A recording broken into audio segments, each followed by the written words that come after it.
pour la journée internationale, journée mondiale de solidarité avec le Tibet.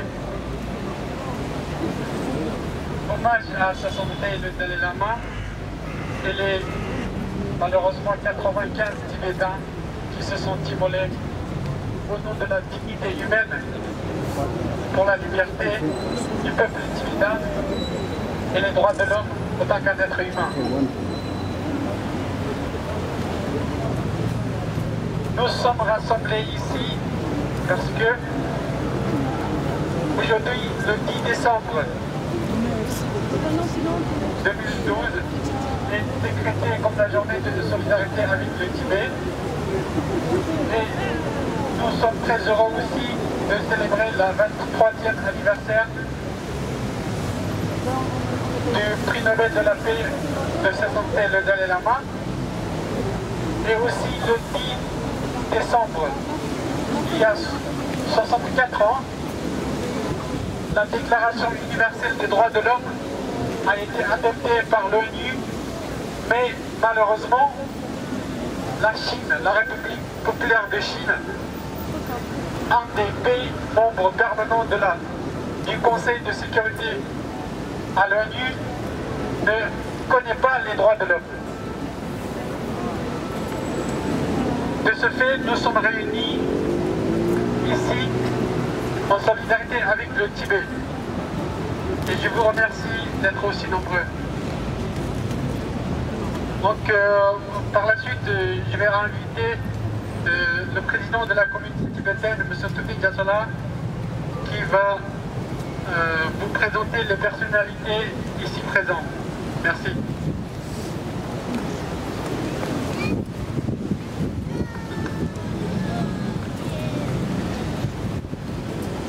L'occasion de la journée mondiale de solidarité avec le Tibet qui coïncide le 10 décembre 2012. Par l'histoire, comme ça a été dit, l'Organisation des Nations Unies a proclamé le fameux texte de droits de l'homme dont la universalité a du mal à arriver au Tibet suite à l'invasion militaire chinoise au nom de libération pacifique qui a coûté la vie de 1 300 000 Tibétains et une destruction irréversible de la culture tibétaine. Et depuis cette occupation illégale du Tibet par la République populaire de Chine, au nom de modernité, au nom de progrès, qui cache qu'une colonisation, une pillage du Tibet, des persécutions de tout un peuple ces dernières 52 ans. Sous l'égide de Sa Sainteté le Dalai Lama, le peuple tibétain a mené un combat pacifique, non violent. Même l'organisation de pouvoir politique était engagée dans nos processus de démocratisation qui est reconnu comme tel par la communauté internationale. À cette journée où les Tibétains figurent au stade de demande de leur liberté dans leur pays d'origine. Donc nous ne sommes pas ici pour notre propre compte, mais pour relayer la voix du peuple tibétain exprimée au péril de leur vie. Et dans cette période si difficile, nous avons des groupes de Sénat, groupes de Tibet à l'Assemblée nationale, des personnalités comme M. sénateur Jean-François Ambert, qui soutient la cause tibétaine depuis très longtemps. Donc au nom de l'organisateur de ce rassemblement de solidarité, qui est vraiment un événement mondial parce que c'est à l'appel de Kachak, les Tibétains, leurs amis dans le monde entier, aujourd'hui en tout cas, organisent de l'est à l'ouest, de nord au sud, sur cette planète. Nous avons un événement de solidarité à cette occasion si importante pour les Tibétains, que vous soyez déplacés, de venir et témoigner votre soutien dans ces circonstances si difficiles pour le peuple tibétain. Donc au nom de l'organisateur, je voudrais dans un premier temps remercier M. Jean-François Ambert et M. sénateur Gatelin, M. Pierre Marchal, et Mme Fabel, et puis tous les représentants de la Fédération asiatique pour les droits de l'homme, Mme Tran qui est vraiment engagée avec nous depuis des années, et M. Wu Jiang qui représente le Parti démocratique d'Outre-mer en France, et qui est le combat tibétain comme la preuve que ce n'est pas un combat dirigé contre la Chine, encore moins sa culture. Et donc nous avons des Chinois qui nous comprennent, qui comprennent dans notre démarche de faire reconnaître notre droit et notre liberté d'exister en tant que peuple, en tant que culture dans notre propre pays. C'est pour ça que tous les représentants de cette fédération, ainsi que les représentants des associations de soutien à la cause tibétaine qui sont là, je ne vais pas citer un par un. Et l'important, c'est que par cette journée mondiale de solidarité, nous devons envoyer un message suivant. L'arrêt immédiat de la répression chinoise et la politique de terreur et discriminatoire du gouvernement chinois au Tibet. Donc les Tibétains disent que ça suffit maintenant. Ça suffit, le contrôle constant de policiers, militaires et la restriction de liberté de circulation. Par exemple, au Tibet, pour un Tibétain, de se rendre d'une région à l'autre, il lui faut 5 différents papiers administratifs.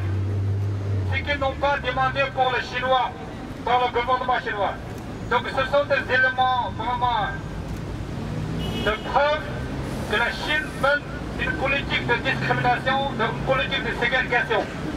Un Tibétain de l'Est, de Nord, ne peut pas se rendre pour des raisons de pèlerinage à Lhasa sans avoir 5 papiers, sans essayer de plein de contrôles militaires humiliants et qui passent au tabac et confiscation de leurs biens, etc. Donc le problème c'est que la politique menée par le gouvernement chinois jusqu'à là n'a pas eu une considération humaine, encore moins citoyenne des Tibétains. Donc pour dépasser les stades de critique de rejet de responsabilité sous l'égide du gouvernement tibétain, nous demandons au nouveau secrétaire du Parti communiste chinois, M. Xi Jinping, on espère, en tout cas on le demande, d'ouvrir un nouveau chapitre dans la relation sino-tibétaine et d'engager un dialogue avec les représentants du peuple tibétain pour trouver une issue politique et diplomatique. Cette issue politique, sans l'appui, soutien de la France, jusqu'à là ça a été impossible. Ça aussi, de ce point de vue, nous avons aussi interpellé par des lettres écrites à l'intention du président de la République, au Quai d'Orsay, ministre des Affaires étrangères. Depuis que la gauche est passée au pouvoir, je vous signale que nous n'avons même pas reçu une lettre de courtoisie. Donc ça reste sans réponse. Mais je ne veux pas non plus m'engager dans la politique intérieure en se disant qu'on a choisi la gauche et la droite. Le problème de survie, le problème de génocide du peuple tibétain, qui est vraiment dépassé ces jours de politique politicien. Donc je vous dirais, au nom des Tibétains de France, de tous les amis qui soutiennent, interpeller en présence de personnalités politiques, en cours l'État français et le gouvernement français, d'encourager les médias français de se rendre au Tibet, aussi joindre un groupe de nations, comme un sénateur a proposé, sénateur américain a proposé, qu'il y ait un groupe de nations qui puisse organiser une conférence internationale pour répondre à la crise tibétaine. Donc je pense que par notre rassemblement aujourd'hui, j'espère qu'en tout cas la France sera un des premiers pays qui prendra aux côtés des États-Unis au profit des peuples tibétains qui sont opprimés depuis plus d'un demi-siècle, pour qu'on puisse mettre un terme à cette souffrance créée par une politique coloniale Les Tibétains ne sont pas victimes de catastrophes naturelles.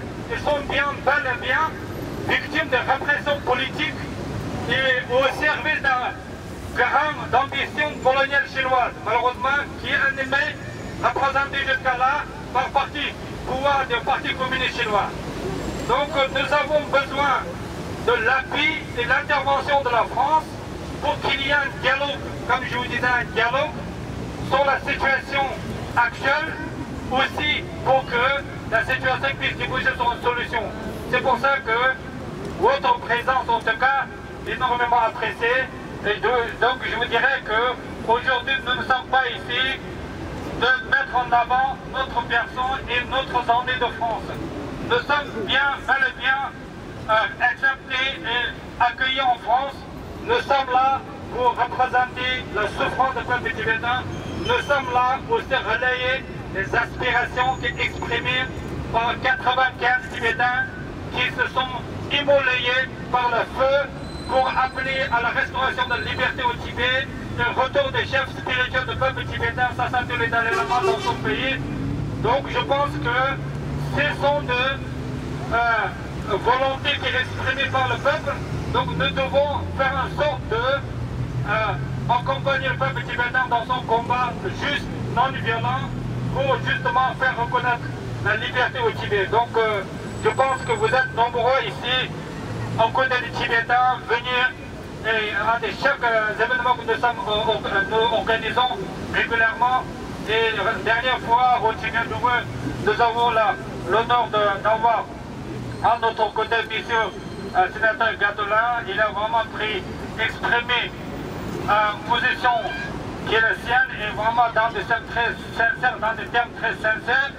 Et je pense que ça a touché énormément les Tibétains. Et donc on nous dirait, si c'est possible, d'être à côté des Tibétains assez souvent et puis interpeller les médias ou quand vous passerez aux médias évoquer la douleur du peuple tibétain qui ne demande que la liberté au Tibet. Merci beaucoup.